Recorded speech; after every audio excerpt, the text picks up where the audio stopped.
ሁላችሁም ብዙ መናገር ትችላላችሁ።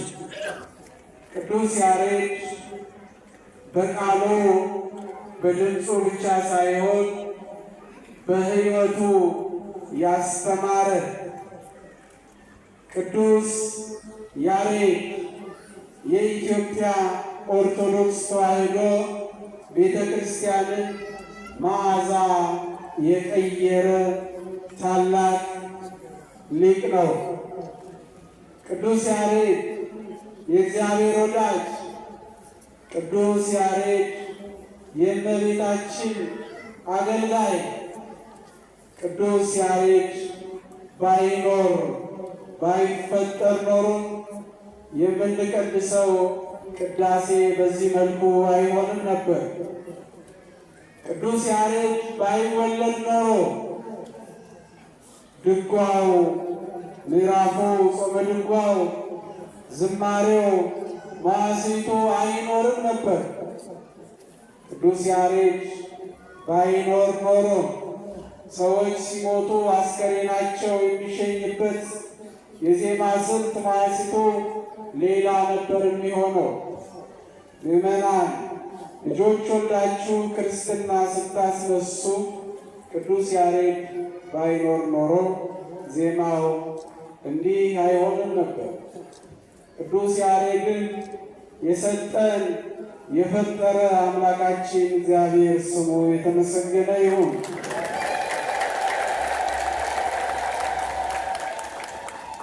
ቅዱስ ያሬድ እዝል፣ ግዕዝና አራራይ የተባሉ ታላላቅ የዜማ ስልቶችን ያዘጋጀ በዓለም ላይ በዜማ ጥበብ ከሚጠሩ ከነ ሞዛርት በፊት የነበረ የኢትዮጵያ ውበት፣ የቤተ ክርስቲያናችን አምድ፣ የኢትዮጵያ መሰረት የሆነ የዜማ አባት በ505 ዓመተ ምህረት በሰሜናዊው ኢትዮጵያ የተገኘ የዛሬ 1513 ዓመት በኢትዮጵያ ምድር ላይ የበቀለ ታላቅ አባት ነው።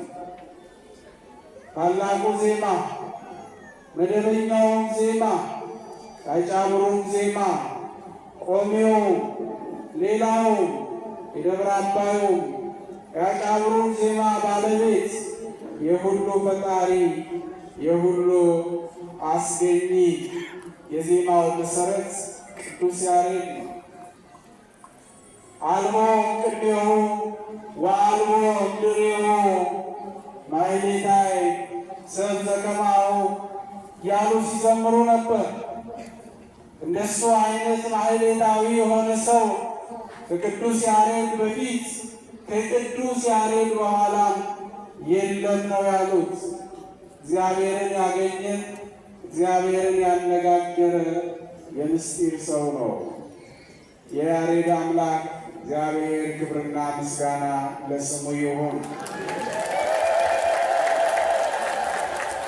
ነቢየ እግዚአብሔር ቅዱሱ የእግዚአብሔር ሰው በድንግልና እንደኖረ የሚነገርለት ታላቁ ነቢዩ ዕንባቆም እንዲህ ነበር ያለው። ዚኦ ሰማይኩ ድምፀከ ወፈራይኩ፣ አቤቱ ዝናህን ሰምቼ ፈራሁ አለ በትንቢተ ዕንባቆም ምዕራፍ 3 ቁጥር 2 ላይ። የእግዚአብሔርን ዝና ሰምቶ የፈራው ነቢዩ ዕንባቆም ከሱ በፊት የተደረገውን ስላየ ስለሰማ ነው። እግዚአብሔር ድንቅ አድራጊ፣ እግዚአብሔር ድል አድራጊ ነው። እግዚአብሔር በሙሴ በትር የኤርትራን ባህር ከፍሎ አረፍት በይን ወአረፍት በጽድ ግራና ቀኝ ባህር ተከፍሎ በደረቅ እስራኤልን ያሻገረ ጌታ መሆኑን ዕንባቆም ሰማ። እግዚአብሔር በብላቴናው ዳዊት ጸጠር ብረት የለበሰውን ታላቁን ክቡደ መዝራዕት የሆነውን ፍልስጤማዊው ጎልያድን እንዴት አድርጎ እንደጣለ ነቢዩ ዕንባቆም ሰማና ፈራ።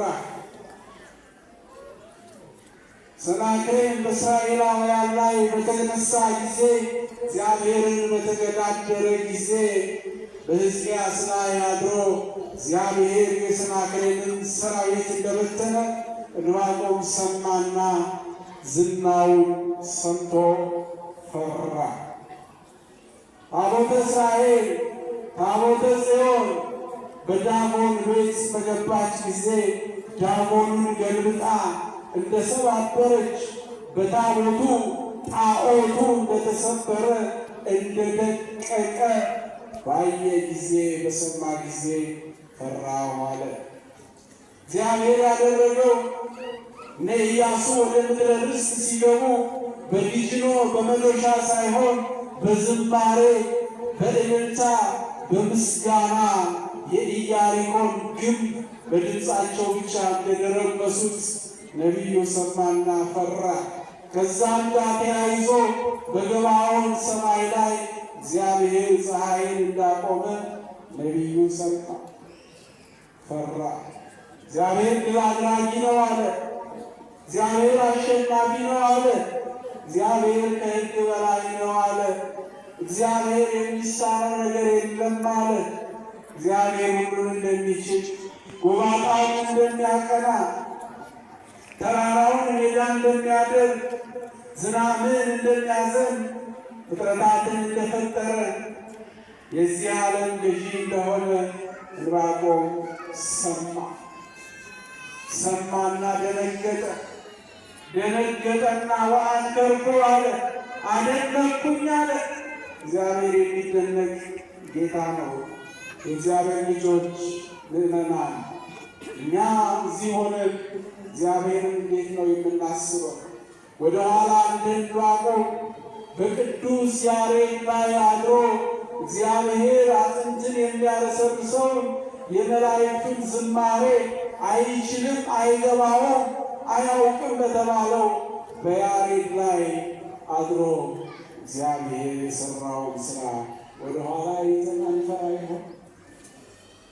በእነ አቡነ ሳሙኤል አድሮ እግዚአብሔር አናብስትን አስገዝቶ ለአቡነ ሳሙኤል አናብስትን ለአጋሰስ ለጋማ ከብት ተቀምጠው ሲጋልቧቸው አቡነ ገብረ መንፈስ ቅዱስ በዝቋላ ገዳም በዚያ በተራራ ላይ አናብርት እየተገዙላቸው ወድቀው ከፊታቸው አይተናል፣ ሰምተናል፣ እንደ ዕንባቆም ተነግሮናል። እግዚአብሔር እንዲህ አድራጊ ጌታ ነው። ስሙ የተመሰገነ ነው። ኢትዮጵያውያን ብዙ የምንናገረው ታሪክ አለ። ወደ አዲስ አበባ ከመምጣቴ በፊት ለሰባት ዓመታት ደቡብ አፍሪካ፣ ምዕራብ አፍሪካ ነበርኩ። ደቡብ አፍሪካውያን ስለ ራሳቸው የሚናገሩት አንዳችን ታሪክ የላቸው። ቋንቋቸው የነጮች ቋንቋ ነው። ታሪካቸውም ያው ነው። ሕይወታቸውም ያው ነው። እኛ ስለ ታቦተ ጽዮን መናገር እንችላለን። እኛ ስለነ ቅዱስ ላሊበላ መተረክ እንችላለን።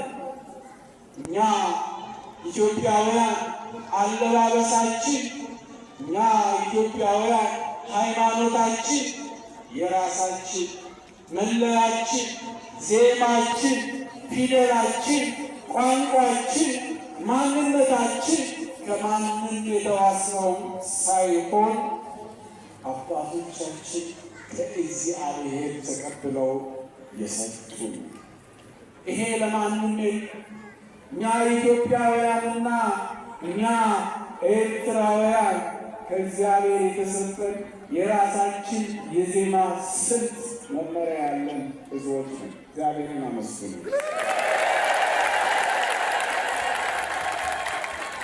ቅዱስ ያሬድ የማን ነው? የማን ነው?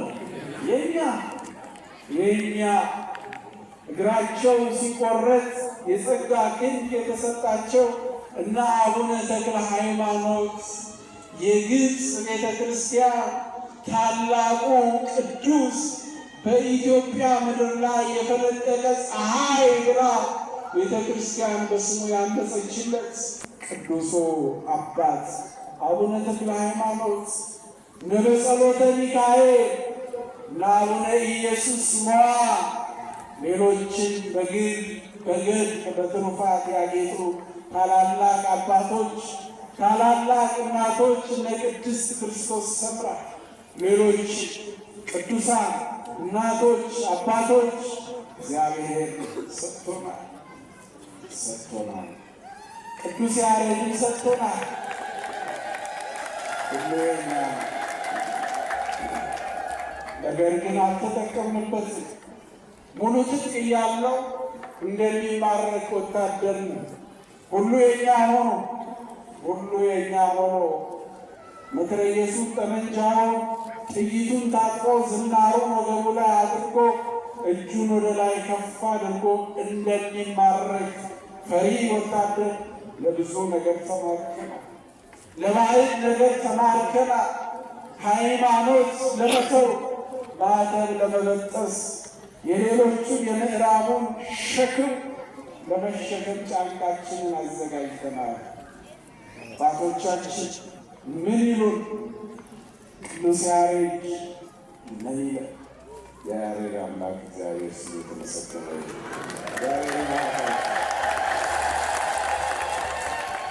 በዚህ ቅዱስ ስፍራ መንፈሳዊ ስራ ብቻ ሳይሆን እንዲሁም ደግሞ ቤተ ክርስቲያኗ በልማት ቤተ ክርስቲያኗ በራስ አገዝ ገቢ ራሷን እንድትችልና ከዚህ በኋላ ታቦቱ ቆሞ ባሕታዊ ሊቀ ትጉሃን ገብረ መስቀል ጥላ እየዘቀዘቁ እንዲለምኑ ሳይሆን መምህራን ወንጌል እንዲሰበክ ለማስቻል ገንዘብ እየተባበረ ነው። ሁላችሁ መንፈሳዊ ግዴታችሁን በመወጣት ክቡር አስተዳዳሪው መላከ ገነት አርቀው በማሰብ ነገር በማየት የጀመሩትን ከልማት ኮሚቴው ከሰበካ ጉባኤው ጋር የጀመሩትን መንፈሳዊ ስራ አብራችሁ እንድታግዙ እናሳስባለን። እግዚአብሔር ይባርካችሁ። የሰማነውን ለወደ አገልግልን አቡነ ዘበሰማያት አባታችን ሆይ ቅዱስ ስምከ ፈቃደ በሰማይ እንደሆነች በዚህም በምድር ትሁን።